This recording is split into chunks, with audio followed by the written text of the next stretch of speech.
When I made the decision that I was going to have Kshar Sutra, I was getting on the first thing smoking to go see Dr. Bapat because he was legitimate.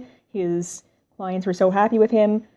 One of the biggest logistical issues that I ran into was where am I going to stay because I did not know anything about Pune, about which were good hotels to stay in, what was a good location. Um, and so I chose to stay at the JW Marriott, which I understand is a very pricey hotel. And I've heard lots from people who are like, do you realize how much that cost? Yes, I realize how much it cost. But even though I think price is a very important thing to consider when you're staying somewhere, when I was making my decision to come, I wanted to consider other things as well. And I wanted to just, I guess, make a video talking about those things too, because when you're coming, you have so many expenses. There's the procedure, which probably isn't cheap. There's getting here, the plane tickets, if you choose to have travel vaccines, the trip itself, just the whole thing, it's just not a cheap journey. And I would strongly, with that all being said, I would strongly advise anybody to not bargain shop for a doctor, because I would recommend, as far as trying to find a doctor, that you choose a doctor that is reputable, that you have a good feeling about, that you've had communication with. Interview as many doctors as you can. Ask them about their methods of treatment. For example, some doctors choose to cut the fistula and then insert a Kshar Sutra thread, and some doctors choose not to cut. And that, I'm not saying one method is better than the other, but you should be aware of what methods your doctor is going to undertake before you choose him or her. But with that aside, I guess I didn't really want to flat out bargain shop for a place to stay either. With that being said, the JW Marriott is a 5-star hotel. We didn't have to go this luxurious either. But when we decided to come to India, I didn't know where to stay or what hotels would be good or anything like that. And the Marriott was recommended by several people that I spoke with. And I've since learned that there's two versions of the Marriott in Pune, India. There's the Courtyard Marriott, which is a wonderful hotel, and there's the JW Marriott, which is also a wonderful hotel. I chose to stay here because it was recommended, and also I wanted to consider issues like security. So in this hotel, whenever you come in, you have to go through metal detectors. You have to have your bags scanned. You get waved through with a wand, a metal detection wand. Any vehicles that come in, they have to pop the bonnet of their hood of their car. Security checks with a mirror underneath the car. They have a sniffer dog that checks and sniffs around. The car is required to pop the trunk so that the security can have a look. It's 24/7 security, and that made me feel good and feel safe. So that was one of the things that I considered, and maybe you want to as well. I wanted to make sure that I had access to plenty of bottled water, because I was, quite frankly, after I'd been warned with an inch of my life not to drink the bottled water here because if it was contaminated, I could get super sick. I didn't want to have to deal with that on top of going through surgery in my anal area or a treatment in my anal area. So make sure that you have access to bottled water, and that could be that you go to a grocery store and get some, or you could have that at the hotel. The hotel provided that for us, so that was a plus point for me. This hotel also provided shuttle service to and from the airport, which was important to me because I figured when we first landed, I wouldn't really know what was a reputable taxi. And you should be aware that here, some people will give you rides and they're not legitimate taxis, and you can be ripped off, or it could be unsafe. You're not quite sure who's taking you around. So you want to make sure that if you're getting a ride somewhere, it's with somebody that is trustworthy and is a legitimate, reputable taxi. So that was, for me, was a plus with this hotel, was that they had the shuttle service from the hotel waiting there for us when we landed. And also food. This hotel has 1, 2, 3, 4. I think it's 3, 4, 5. Sorry. This hotel has 5 restaurants of varying degrees of of poshness. We typically eat at a restaurant called the Spice Kitchen, and they have all kinds of different cuisines. And wait staff are wonderful as far as serving you, but also as far as helping you along if you have any, well, if I've had any questions about the culture or about what places can we go to visit, or what if I need help with anything, finding things, that's been a really big help. The cooking staff, the chefs here have been wonderful to help with my dietary restrictions because I need food that doesn't have dairy or meat or cheese, no spicy foods. So they've been wonderful to whip up dishes because after a while the menu has been, becoming very, very familiar. Sometimes you want to eat something a little different. And staff are great at looking out with us for that. When I first got here, my husband was like, we should get a SIM card for India and we should get data. And I'm like, oh, we don't need that. We have Wi-Fi.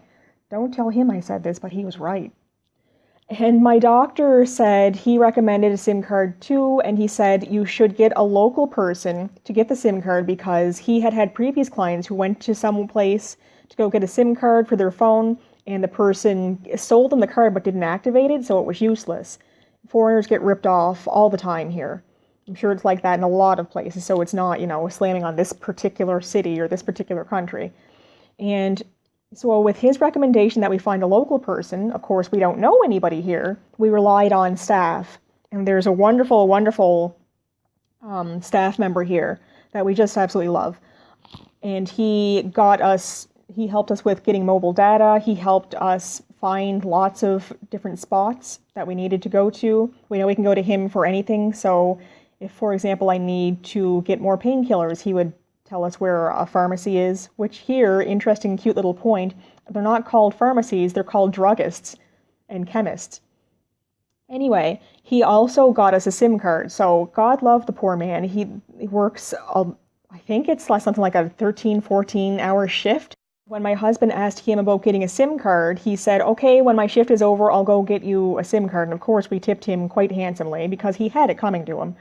But if I had just chosen to rent an apartment, which people have done, and it's worked out very well for them, it's just perhaps I'm just too nervous, I'm not that resourceful. For me, if I had chosen to rent an apartment, I don't know who I would be able to rely on for help or for advice or to help me get things. And we have had quite a bit of difficulty finding things here just because we're not from here. And it just, seems like things are difficult to find. And if our cab driver is asking for directions, which they tend to do, is any indication, maybe locals feel that way as well.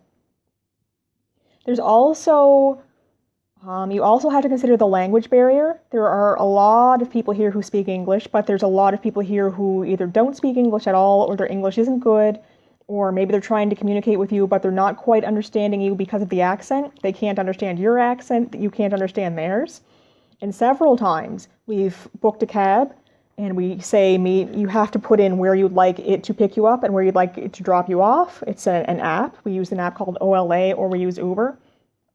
Several times the cab driver has parked across the road and we didn't know that he was across the road. That happened to us once when we asked for a cab to come pick us up at the mall. Instead of coming up into the mall and picking us up and then taking us out, he was across this really, really busy road. Or the cab driver might not know where to pick you up for whatever reason, and they're across the street.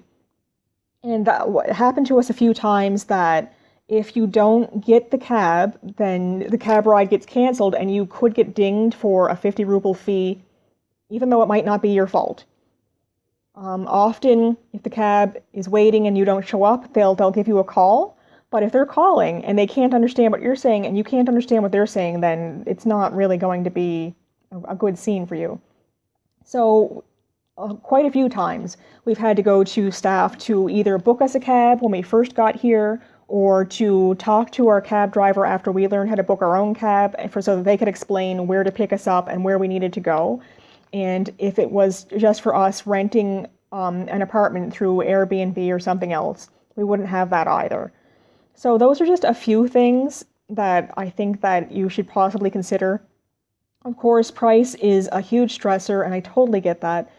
You could choose any number of hotels. It doesn't have to be a place as expensive or as posh as the JW Marriott. There's lots of hotels you can stay at that are cheaper. You can choose to rent an apartment through Airbnb. That's another option that people have chosen. I would strongly suggest that you do your research and stay in a place that is safe.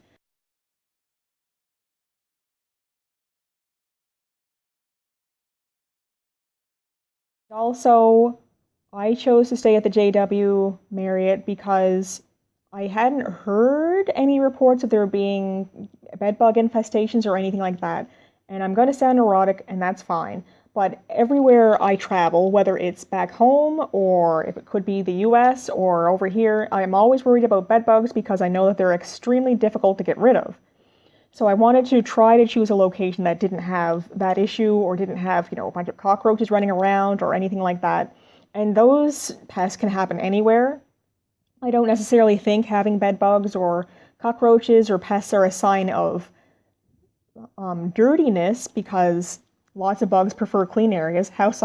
So my research has told me, and I don't know how scientists determine that. Do they interview these bugs? Anyway, so that was another thing for me. I didn't want to come to a location and then find out that it had a problem with pests, and then where am I going to stay now because I booked whichever location and now it's not something that I would consider to be desirable.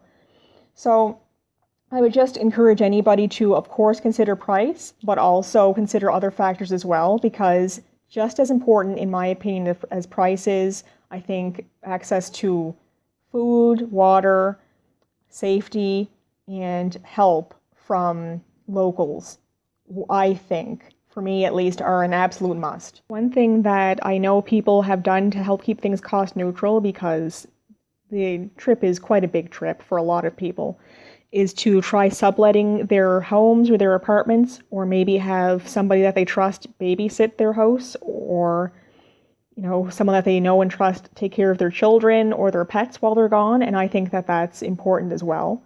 Of course, if you're going to sublet your home or your apartment, you need to definitely do all of your research so that you know who is staying in your home while you're gone. But that is something that you might also want to consider looking into for yourself, to try to keep things as cost neutral and comfortable for yourself as possible. In addition to choosing a location, a place to stay that is safe, I think one thing that you should also consider if you're choosing Kshar Sutra is that some doctors might give you a recommendation to walk. My doctor, that was his major recommendation, was that you should walk, walk, walk, walk, walk. So you might want to consider as well that you should be walking quite a bit. My recommendation from my doctor was at least 2 kilometers a day. So if you're staying at a place that does not have a treadmill, that means you would have to either walk around the area, and if it's just kind of a room or an apartment that you've rented, for example, if you've chosen to rent a place with Airbnb, then that means you would have to go outside and walk around. So that is up to anybody's individual comfort level. But if you're by yourself, maybe you don't feel comfortable walking around outside by yourself. I'm not sure, maybe not. So you might want to consider staying in a place, if that is something that could concern you, that has a treadmill. And I think a lot of hotels would have that you're going to need. You should be doing well, depending on what your doctor's recommendation is. According to my doctor, he told me that I should be doing a decent bit of walking. And the treadmill has helped me in that it's doesn't really matter what the weather is. If it's raining outside, I can always hit the treadmill. If it's super hot outside, I can always hit the treadmill. So there's always that option there for me if I don't want to go outside and walk around. So my husband just informed me after I wrapped up some of my videos here that if you're coming to India, do you need a SIM card for India? Yeah, you gotta get one here. Okay. Yeah, when you're coming to India, you need a SIM card for this location. So I guess your SIM card from back home won't work. You should definitely look into that yourself, of course. But also, your phone has to be unlocked by your provider before you're able to use a different SIM card. So you're going to want to, I would think, make sure to do your research on that so that you come over with your phone already unlocked so that you can put in a different SIM card and you can use that to send or receive calls while you're here or to use data.